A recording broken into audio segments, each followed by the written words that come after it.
नमस्कार।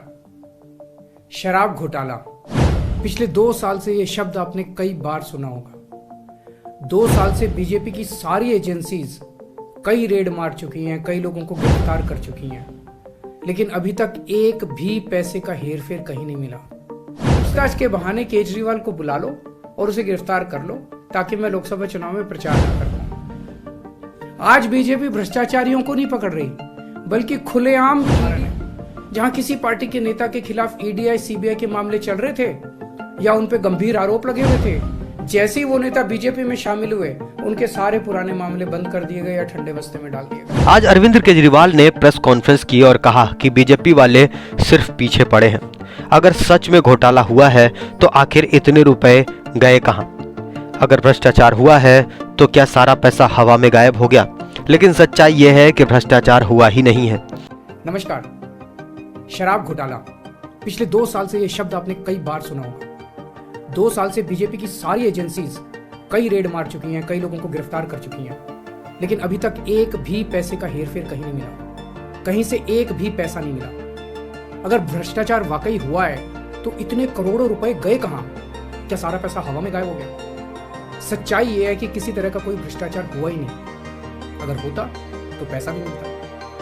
ऐसे फर्जी केस में आम आदमी पार्टी के कई नेताओं को इन्होंने अभी तक जेल में रखा हुआ है। किसी के भी खिलाफ कोई सबूत नहीं है, कुछ साबित नहीं हो रहा, खुलेआम गुंडागर्दी चल रही है, किसी को भी पकड़ के जेल में डाल दो। अब बीजेपी मुझे गिरफ्तार करना चाहती है। मेरी सबसे बड़ी संपत्ति, मेरी सबसे बड़ी ताकत मेरी ईमानदारी है। झूठे आरोप लगा के, फर्जी समन भेज के ये मुझे बदनाम करना चाहते हैं, मेरी ईमानदारी पे चोट करना चाहते हैं। इन्होंने मुझे समन भेजा। अगर भ्रष्टाचार हुआ होता तो पैसा जरूर मिलता। इन्होंने आम आदमी के कई नेताओं को जेल में रखा हुआ है। खुलेआम गुंडागर्दी चल रही है, किसी को भी पकड़कर जेल में डाल दो। आपको बता दें, आम आदमी पार्टी के कई नेताओं ने भी आशंका जताई थी कि आज ईडी अरविंद केजरीवाल को गिरफ्तार कर सकती है। आतिशी, जो कि आम आदमी पार्टी की नेता हैं, उन्होंने भी अपने ट्विटर पर लिखा, न्यूज आ रही है कि कल ईडी अरविंद केजरीवाल के घर पर रेड डाल सकती है और उन्हें अरेस्ट कर सकती है। मुझे समन भेजे हैं। मेरे वकीलों ने मुझे बताया कि ये समन गैर कानूनी है। क्यों गैर कानूनी है? ये मैंने इनको विस्तार से लिख के भेजा है। मैंने बताया कि उनके समन कैसे गैर कानूनी है, लेकिन उन्होंने मेरी एक भी बात का जवाब नहीं दिया। इसका मतलब उनके पास मेरी बातों का जवाब नहीं है।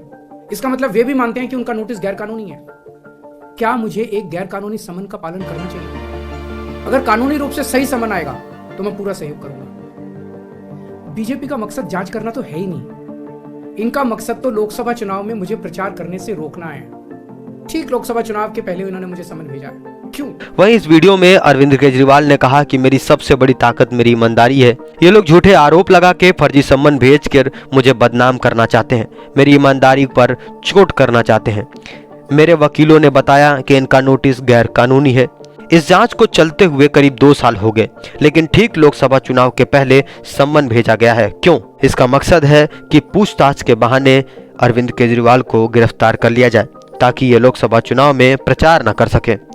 आज बीजेपी भ्रष्टाचारियों को नहीं पकड़ रही। तो इस पूरी वीडियो में अरविंद केजरीवाल ने बीजेपी के ऊपर कई आरोप लगाए हैं। हालांकि आपको बता दें, आज सुबह ही देखा गया कि अरविंद केजरीवाल के घर के बाहर काफी पुलिस बल तैनात किया गया था। कई पत्रकार भी इनके घर के बाहर पहुंचे हुए थे। धन्यवाद। फिलहाल वीडियो में इतना ही। वीडियो अच्छी लगी हो तो वीडियो को लाइक करें, चैनल को सब्सक्राइब करें।